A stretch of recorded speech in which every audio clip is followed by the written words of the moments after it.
Adelante, hermana. Beatriz. Ya. Oremos, amado Padre Celestial. Aquí estamos, estos hijos tuyos, Señor, dándote gracias por este momento tan lindo, tan esperado, Señor. Padre Santo, te pedimos que permitas que nuestro corazón, nuestra mente, nuestro espíritu, todo esté, Señor, unido a ti, teniendo en cuenta, Señor, que tú eres nuestro Dios maravilloso, que nos has escogido, Señor, como dice tu palabra, desde el vientre de nuestra madre. Señor, cuán agradecidos estamos, Señor. Gracias por tu paciencia, por tu amor. Señor, gracias por nuestro pastor Domingos, que tú ves cómo se prepara y Señor, cómo nos aclara y con ese gusto, Señor, y cómo estudia, cómo se lee, relee y Señor, y nos da tu palabra, Señor, con tanto amor. Bendícelo, Señor. Bendice a cada uno de tus hijos que estamos aquí unidos en el amor tuyo y por tu amor, agradeciéndote en el nombre de tu Hijo amado Jesús. Amén, Señor. Amén. Amén. Esta noche vamos a tener el antepenúltimo tema acerca de lo que son los dos reinos y hoy vamos a estudiar todos los enemigos del Hijo del Hombre serán derrotados. Así que ese es el título que estaremos desarrollando en la noche de hoy. Repito, todos los enemigos del Hijo del Hombre serán derrotados. Nosotros debemos aprender a diferenciar dos situaciones. Y una de ellas es que, aunque Jesús es Dios, Jesús vino a la tierra en condición de hombre. Jesús no vino a la tierra en condición de Dios. Por esta razón es que nosotros vemos a Jesús luchando contra Satanás, luchando contra tantas cosas en este mundo, porque él vino a la tierra y él limitó sus poderes divinos para hacerse hombre y de esta manera, en la misma condición de hombre, poder derrotar a Satanás y al mundo, al pecado, a la muerte y a todas estas cosas que fueron fruto de la desobediencia de Adán y de Eva. Entonces, lo primero que vamos a ver en esta noche es que Jesús derrotó en la cruz a todos los demonios. Y vamos a buscar la primera cita bíblica, que es Colosenses capítulo 2, epístola del apóstol Pablo a los Colosenses, su capítulo 2. Vamos a leer los versículos desde el 13 hasta el versículo 15.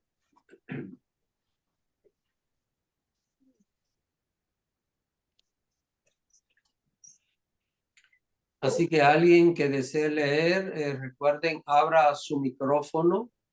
Bueno, están abiertos la mayoría de los micrófonos, pero solo lea el que desee leer. Dice así el capítulo 2, versículo 13. Y a vosotros, estando muertos en pecados y en la incircuncisión de vuestra carne, os dio vida juntamente con él, perdonándonos todos los pecados, anulando el acta de los decretos que había contra nosotros, que nos era contraria, quitándola de en medio y clavándola en la cruz. Y despojando a los principados y a las potestades, los exhibió públicamente, triunfando sobre ellos en la cruz. Imaginémonos, hermano, que cada vez que nosotros quisiéramos hacer algo, quisiéramos actuar, aparece un documento que dice no tiene derecho a hablar. un documento firmado. Recuerde que Adán le traspasó al diablo todos los derechos. Y cuando Adán hizo esto, nos afectó a nosotros. Usted dirá, pero ¿y qué culpa tengo yo de lo que hizo Adán? Yo digo lo mismo, pero soy descendiente de Adán y esa es la herencia. Tristemente, Adán no me dejó a mí un centavo, pero sí me dejó muchas debilidades, flaquezas, errores y todo aquello. Pero bueno, ¿qué es lo que pasaba antes? Lo que pasaba antes era que el hombre que estaba sujeto al diablo por el derecho que el diablo había recibido, es como si el hombre no hubiera podido tener ninguna oportunidad de presentarse delante de Dios. ¿Qué podía el hombre hacer delante de Dios cuando el hombre estaba condenado por el pecado y cuando el diablo tenía un derecho directo sobre el hombre? Sin embargo, el verso 13 nos dice a nosotros que Cristo, ¿qué hizo él? Llevó en su carne los pecados nuestros. Noten, Adán causó todo el mal que hoy nosotros tenemos. Cristo vino a deshacer todo lo que el diablo hizo. Y entonces, ¿qué hizo Jesús? Pagó por cada pecado nuestro. Así que de esta manera, nosotros ya no somos acusado por el diablo. Bueno, él nos sigue acusando, pero en el sentido de decir, el diablo ya no tiene derecho sobre nosotros como antes tenía. ¿Por qué? Porque Cristo dice que perdonó todos nuestros pecados. ¿Y qué fue lo que Jesús hizo? El verso 14 habla de un acta. Un acta.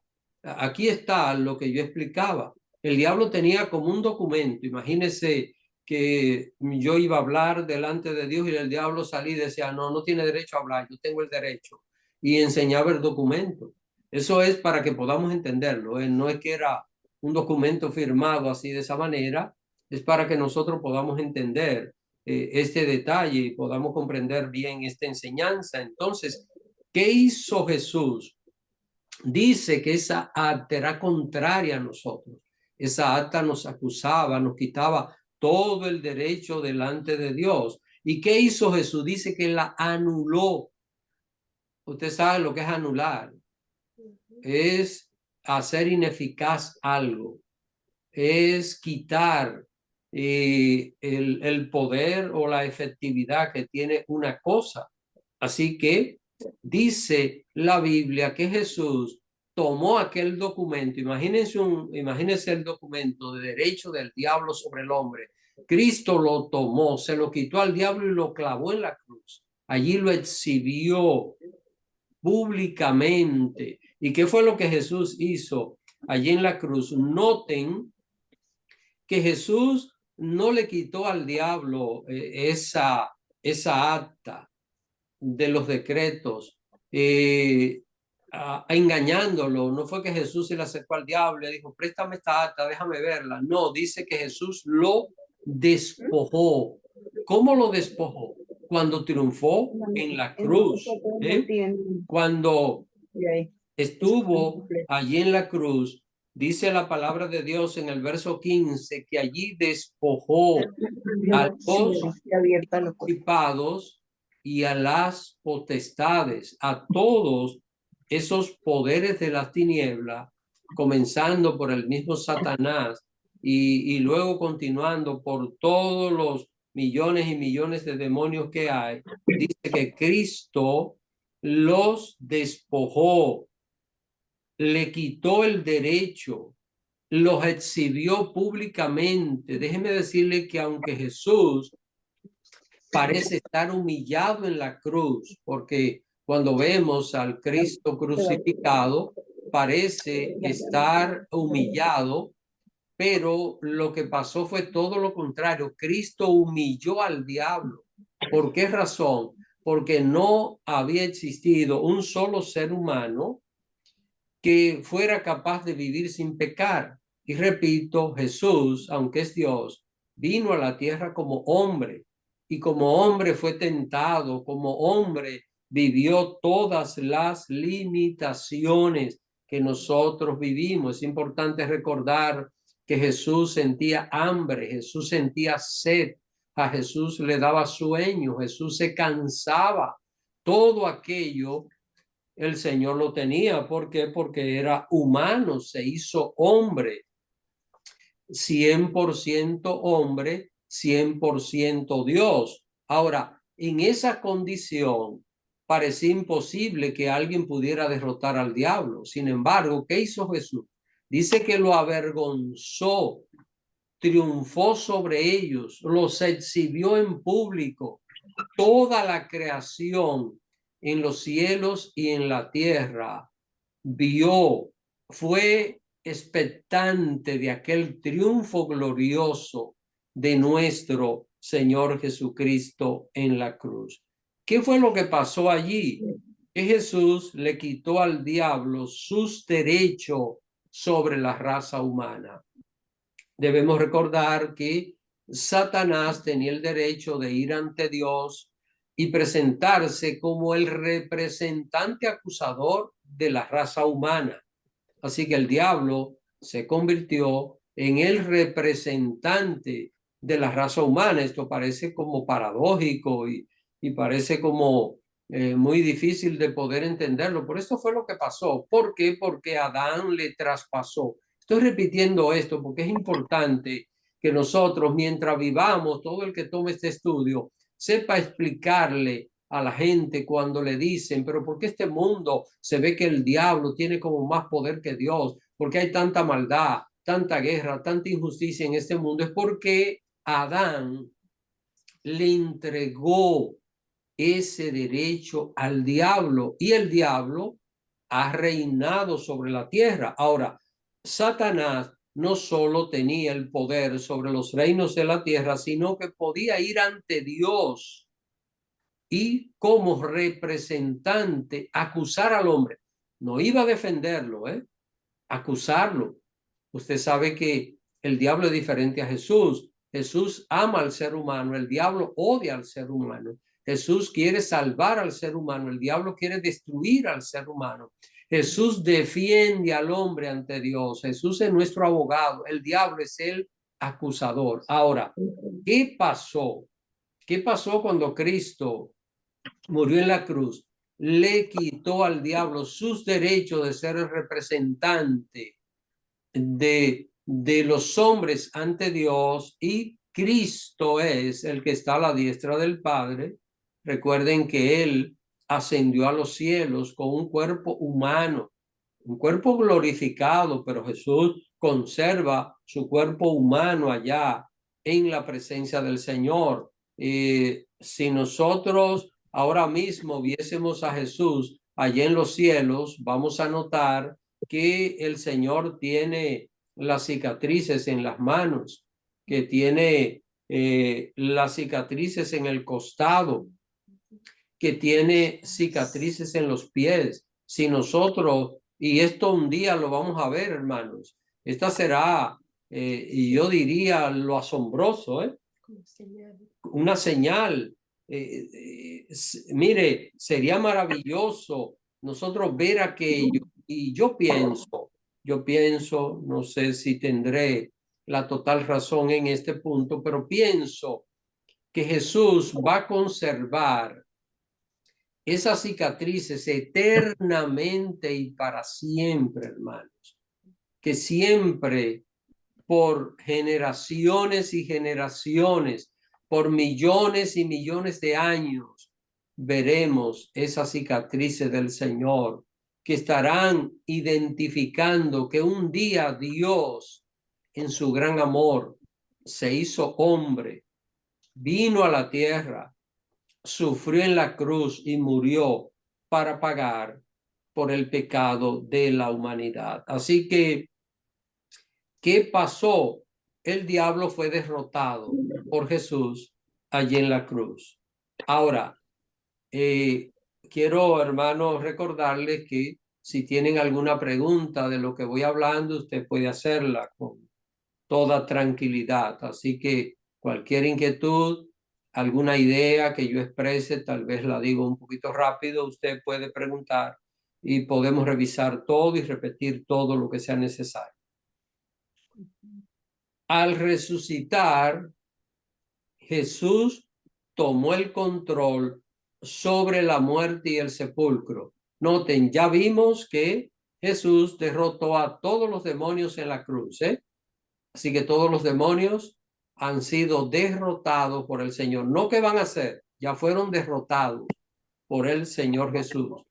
Ahora, vamos a ver lo que dice Apocalipsis, capítulo 1.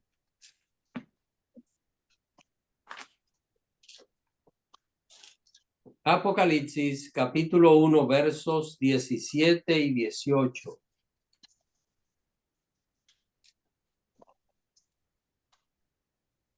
Amén. Dice la palabra del Señor. Cuando le vi, caí como muerto a sus pies, y él puso su diestra sobre mí, diciéndome, no temas, yo soy el primero y el último, y el que vivo, y estuve muerto, mas he aquí que vivo por los siglos de los siglos. Amén. Y tengo las llaves de la muerte y del Hades. Amén. Hermanos, debemos entender aquí que quien tuvo el control de la muerte y el Hades, es decir, el Hades acá es el sepulcro, aquí el Hades no es ningún lugar,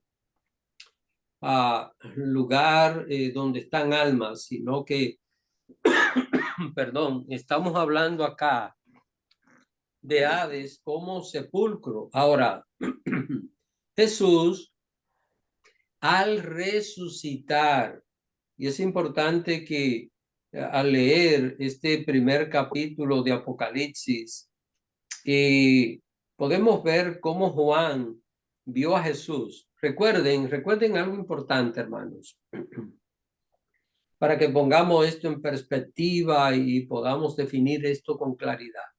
La última vez que Juan vio a Jesús fue cuando estaban en el Monte de los Olivos. Ya Jesús había resucitado y estaba reunido allí con sus discípulos. Esto está en Hechos capítulo 1.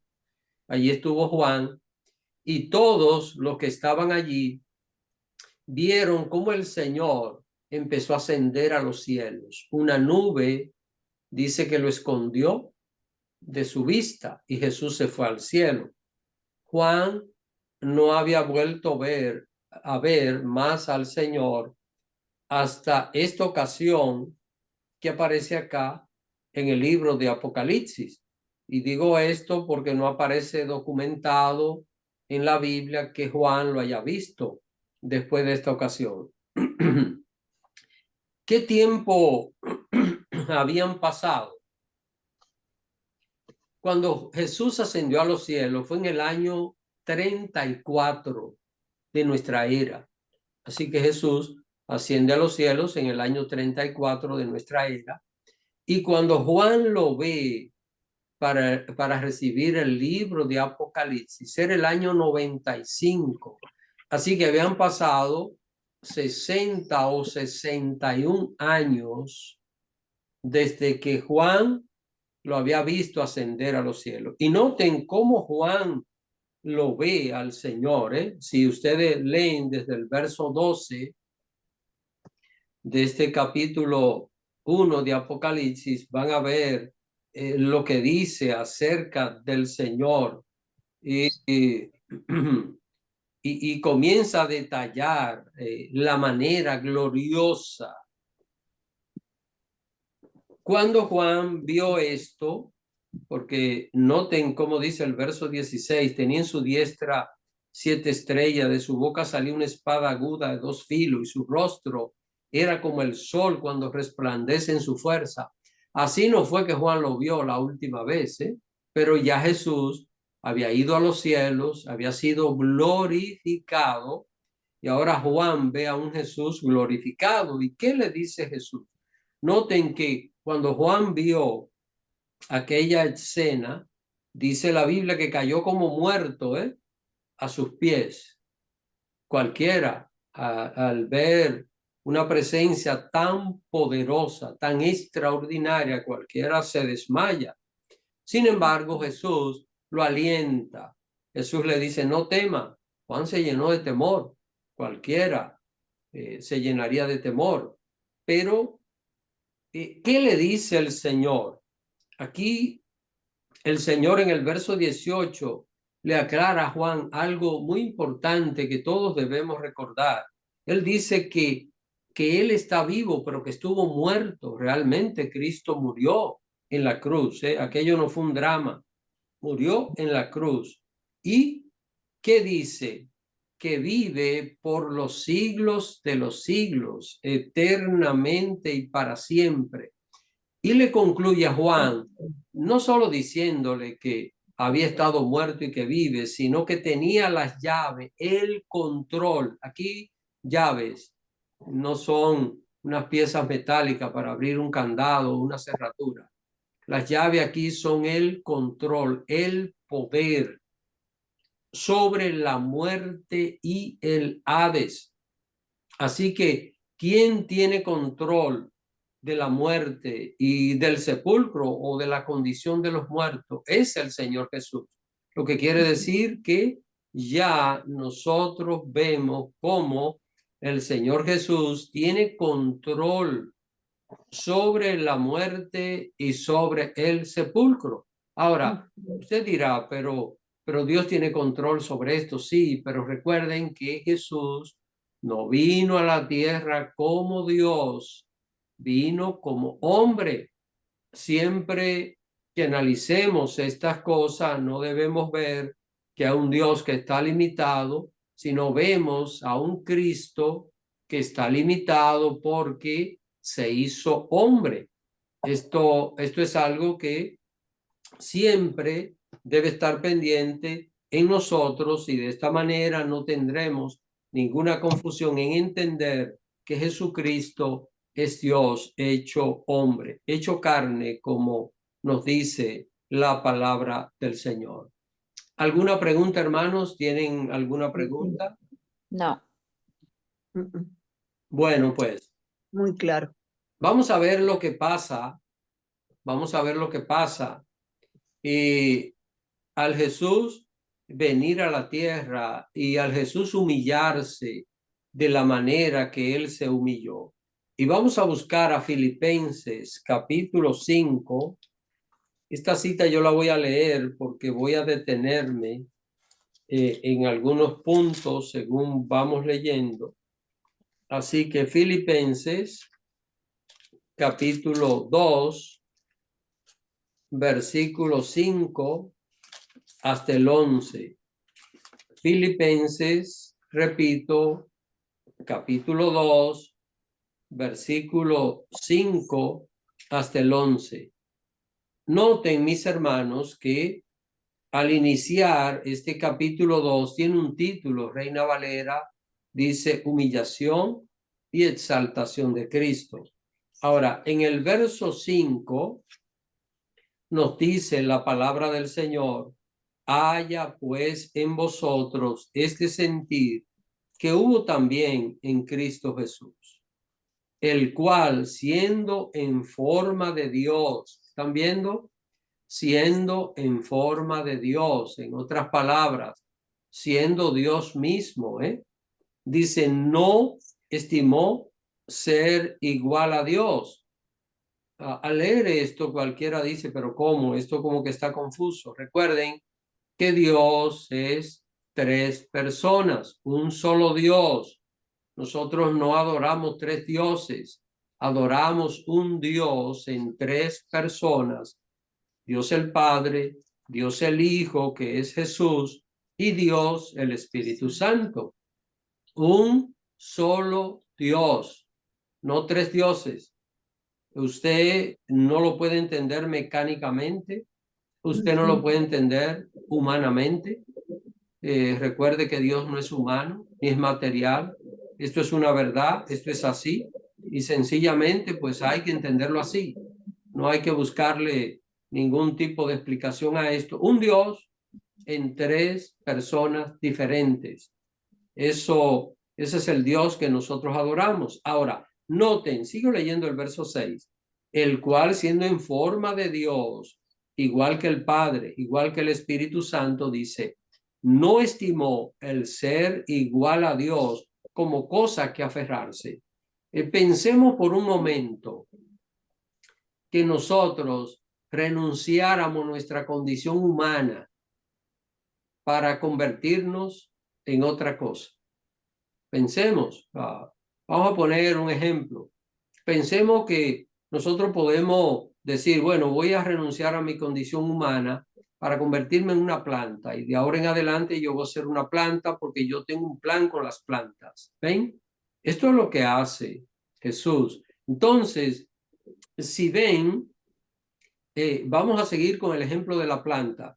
Yo soy humano, tengo derecho, igual que cualquier ser humano, pero al convertirme en una planta, yo me pongo por debajo del ser humano, porque el ser humano, ¿qué puede hacer? Puede mojar esa planta, puede cortarla, puede botarla, ven, o sea, esto es lo que pasa. Entonces, ¿qué es lo que hace el Señor Jesús? Aquí está la parte que nos sigue diciendo el verso 7. Dice, sino que se despojó a sí mismo. Él se despojó a sí mismo. Es importante entender que no fue el Padre que despojó a Jesús de sus atributos divinos, ni tampoco fue el Espíritu Santo, porque el Padre, el Hijo y el Espíritu Santo están a un mismo nivel de autoridad, de poder. Estoy hablando en los cielos, ¿eh? Pero ¿qué hace Jesús?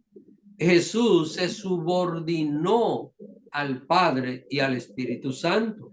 Por esto dice aquí que se despojó a sí mismo, tomando forma de siervo. ¿Siervo de quién? Siervo de Dios. Miren, de Dios, siendo Dios, ¿qué hace él?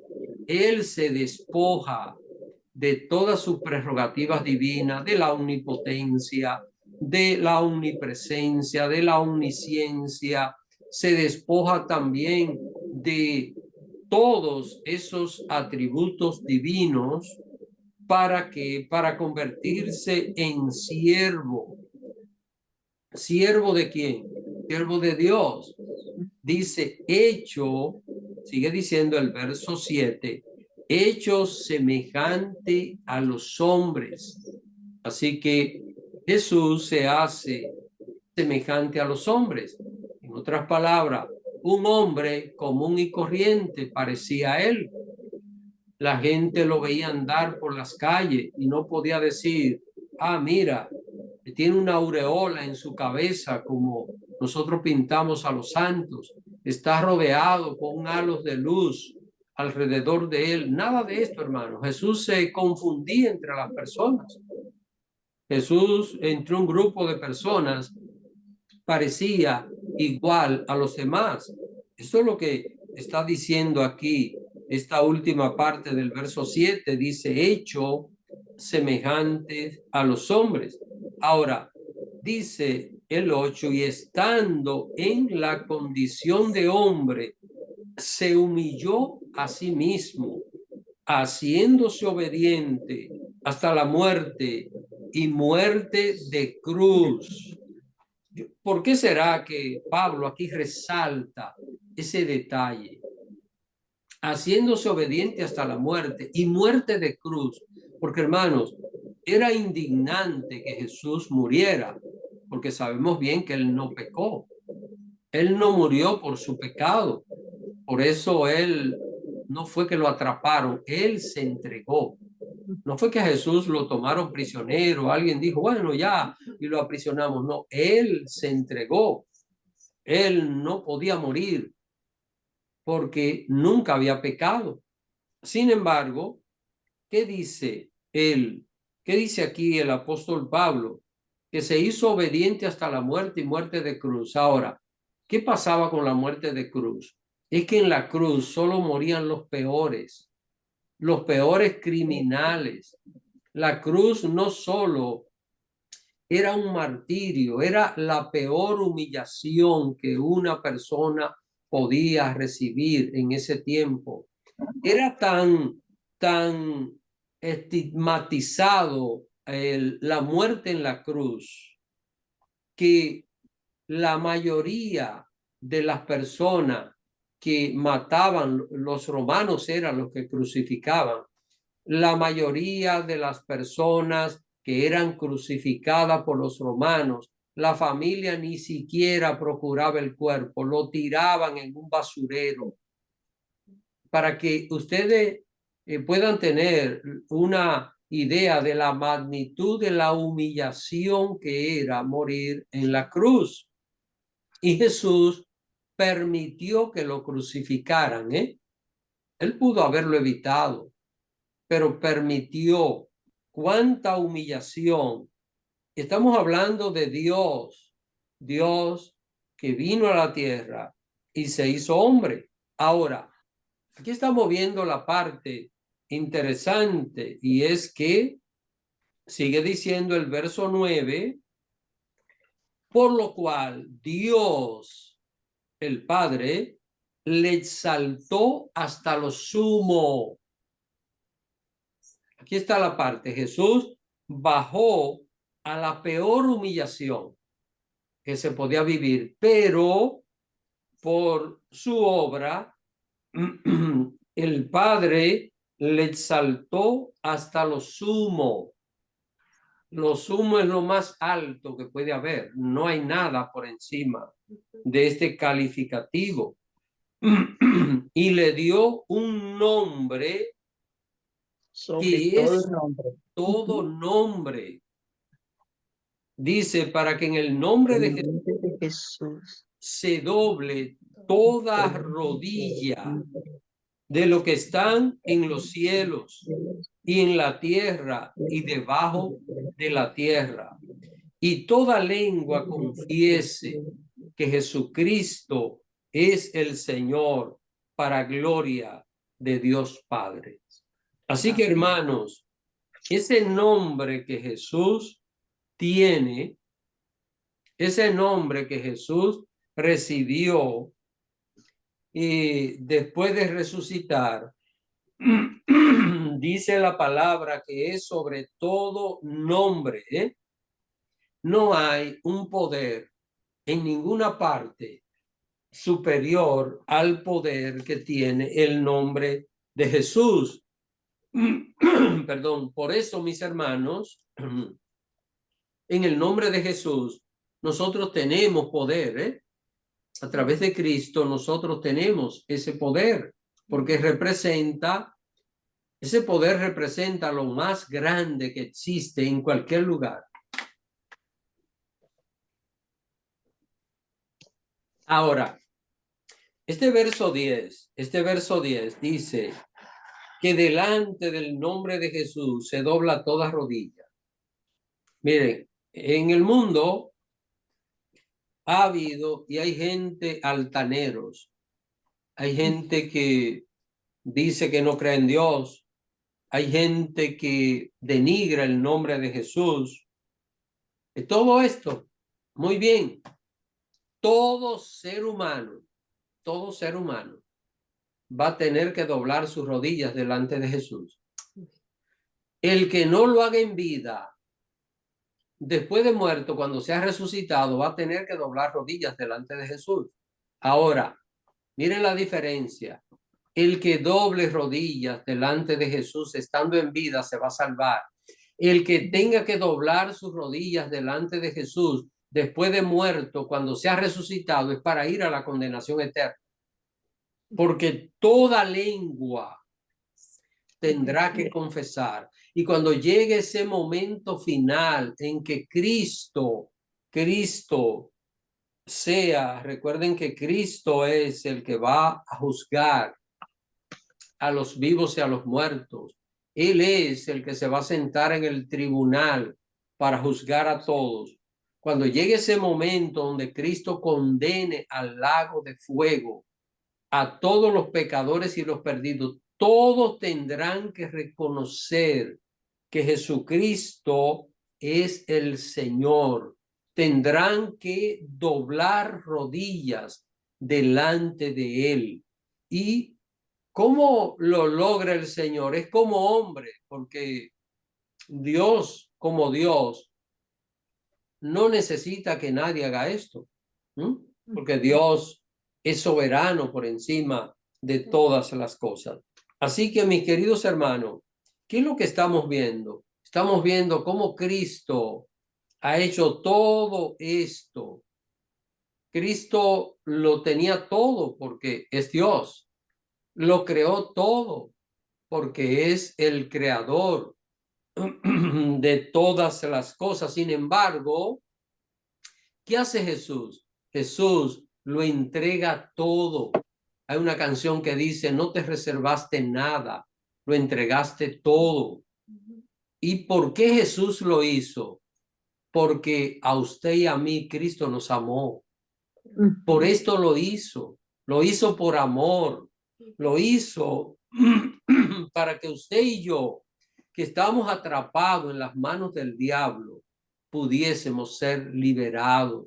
Y hoy el diablo no tiene derecho ni poder sobre nuestras vidas, porque Cristo, con su gracia, con su poder, nos hizo libre de toda la potestad de las tinieblas.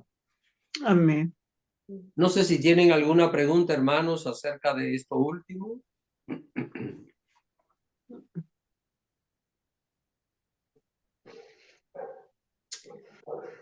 Bueno, si tienen preguntas, no se la guarden porque es un estudio bíblico, es para esto. Vamos a leer Mateo capítulo 28, verso 18. Mateo 8. Mateo capítulo 28, verso 18. Quisiera que alguien, por favor, se lea esta cita para que veamos lo que Jesús dijo antes de ascender a los cielos. Mateo 28, 18.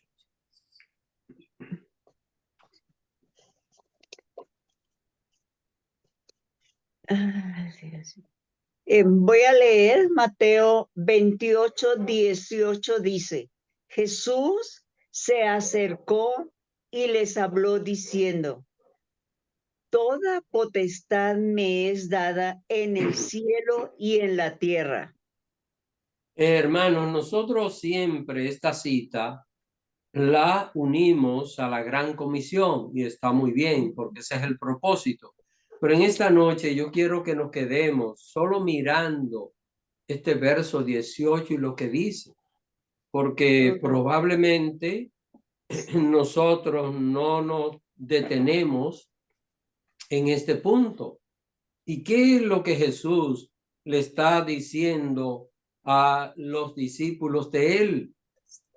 Le está diciendo que toda potestad, y esto debemos nosotros medir la magnitud de lo que el Señor está diciendo aquí. Todo el poder, ¿dónde? En el cielo y en la tierra. En la tierra. ¿Qué es lo que quiere decir esto? Bueno, vamos a verlo tal y como le estamos planteando. Estamos viendo que un hombre fue capaz de vencer todo acá en la tierra y fue capaz de ir a los cielos y tener toda la autoridad, todo el poder en los cielos. No solo el poder acá en la tierra, sino el poder en los cielos. Lo que quiere decir es que Cristo dejó sus prerrogativas divinas para venir a la tierra y hacerse hombre. Y en la condición de hombre venció todo, de manera que como hombre se presenta a los cielos y como hombre tiene todo el poder y la autoridad del Dios Todopoderoso. Creo que me están entendiendo, hermanos. Es decir, Cristo dejó todo para venir por nosotros. Logró salvarnos, logró redimirnos. Entonces sube a los cielos y tiene toda la autoridad. Estamos hablando, imaginémonos un hombre que es capaz de ir al cielo y sentarse junto con el Padre y el Espíritu Santo en su misma categoría. Por eso es que tiene un nombre que es sobre todo nombre.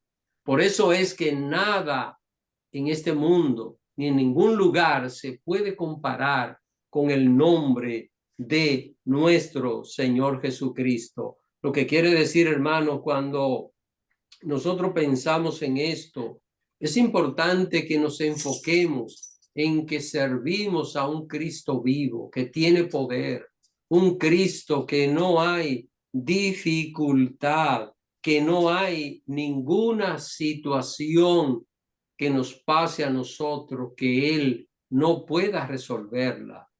¿Dónde está Jesús? Con ese poder, con esa autoridad, vamos a ver dónde está Jesús. Y yo quiero que esta es la última cita que vamos a leer por esta noche. Quiero que nosotros busquemos Marcos capítulo 16. Marcos capítulo 16, el último capítulo de Marcos, y vamos a ver lo que nos dice el verso 19.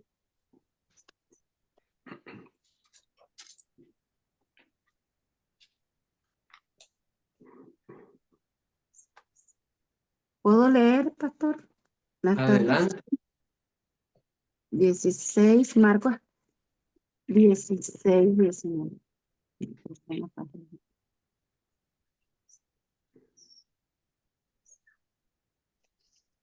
Marcos 16, 19 dice así.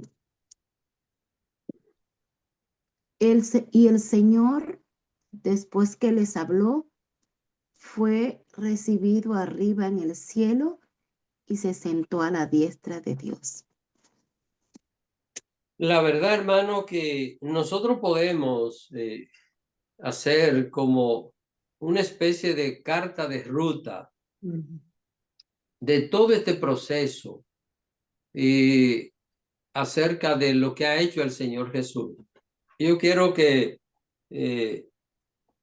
de una manera resumida usted siga esto que vamos a analizar. Él es el Dios creador, junto con el Padre, junto con el Espíritu Santo, creó todo, creó los ángeles, luego creó este universo físico, preparó el planeta Tierra, luego en aquellos días creativos que comienzan en Génesis capítulo 1, donde separó las tinieblas de la luz, las aguas, creó los peces, creó los animales terrestres, bueno, en fin, finalmente crea al hombre. Allí está él,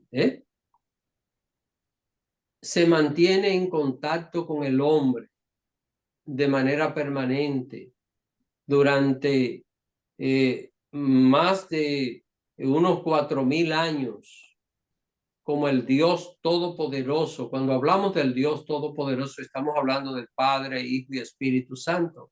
Luego, ¿qué hace Él? Luego Él se despoja de todas sus prerrogativas divinas, viene a la tierra, se hace hombre, vive entre nosotros, vive 30 años sujeto a un hogar, a una familia. A los 30 años comienza su ministerio, 3 años y medio, donde predica, donde trae el reino de Dios. A través de la predicación del Evangelio, Cristo trae el reino de Dios a la tierra. Luego el Señor es crucificado. 3 días está en la tumba. Al tercer día se levanta victorioso sobre la muerte, sobre el pecado, sobre la maldad. 40 días después de resucitar, está con los discípulos. Los discípulos pudieron darse cuenta de que aquello no fue un invento, lo de la resurrección. Comieron con él, porque déjenme decirle que esos discípulos lo vieron en la cruz. Y esos discípulos vieron cuando bajaron el cuerpo de Jesús. Y esos discípulos vieron dónde sepultaron su cuerpo. Pero 3 días después estaban con él, se encontraron con él.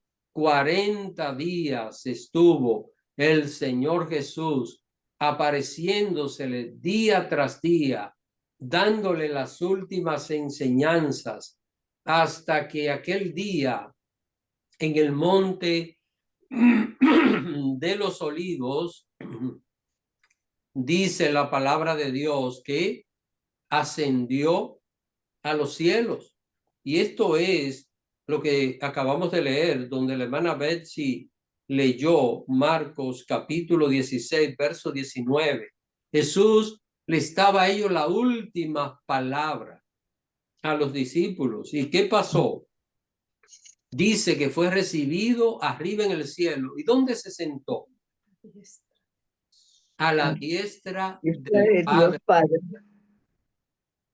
¿Y qué está haciendo el Señor allí a la diestra de Dios Padre? Está intercediendo por nosotros, hermanos. Está intercediendo por ese pueblo que Él ganó con su sangre. Así que es importante nosotros poder entender todo lo que el Señor ha hecho y todo lo que el Señor sigue haciendo. Quiero que busquen, hermano, esto yo lo voy a leer, Salmo 110.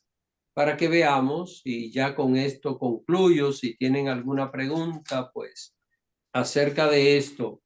Quiero que vean lo que Jesús está haciendo en los cielos. Es esto que vamos a leer en el Salmo 110.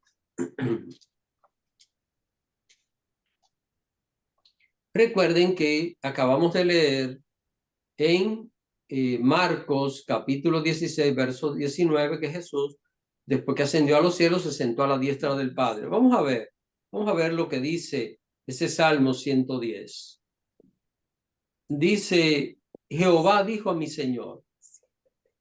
Jehová dijo a mi Señor. Está hablando David. Es decir, mi Señor es Jesús aquí. Y aquí Jehová es el Dios Todopoderoso. Jehová dijo a mi Señor, siéntate a mi diestra hasta que ponga a tus enemigos por estrado de tus pies. Jehová enviará desde Sión la vara de tu poder. Domina en medio de tus enemigos. Usted sabe que Jesucristo ha establecido un reino entre los enemigos. Por eso usted y yo somos mal vistos en este mundo, porque usted y yo pertenecemos a un reino que no es este reino de esta tierra, porque el reino de la tierra está dominado por el diablo, porque el hombre le dio esa autoridad, ese poder. Ahora Jesús está dominando en medio de sus enemigos, en medio de los reinos del diablo. Jesús está dominando, salvando almas. Por ejemplo, en este grupo de estudio bíblico, habemos personas de diferentes lugares, de diferentes países. ¿Quién nos ha rescatado? Cristo. ¿Y qué ha hecho Cristo? Nos ha unido en un solo pueblo para Él. Dice el verso 3, tu pueblo se te ofrecerá voluntariamente en el día de tu poder, en la hermosura de la santidad. Desde el seno de la aurora tienes tú el rocío de tu juventud. Juró Jehová y no se arrepentirá. Tú eres sacerdote para siempre, según el orden de Melquisedec. Dice el Señor está a tu diestra, quebrantará a los reyes en el día de su ira. Juzgará entre las naciones, las llenará de cadáveres, quebrantará las cabezas en muchas tierras. Del arroyo beberá en el camino, por lo cual levantará la cabeza. Yo no quiero entrar en cada uno de estos detalles, pero todo esto que dice ese salmo, Cristo lo ha ido cumpliendo y lo que falta se va a ir cumpliendo tal y como lo detalla. ¿Qué va a pasar? Cristo un día se va a sentar en el trono de la tierra. Y esto lo vamos a ver en los próximos 2 temas. Se va a sentar en el trono de la tierra para gobernar sobre todas las naciones que hoy el diablo gobierna en la tierra. Lo quiero dejar hasta aquí. Así que, Marianita, vamos a parar la grabación.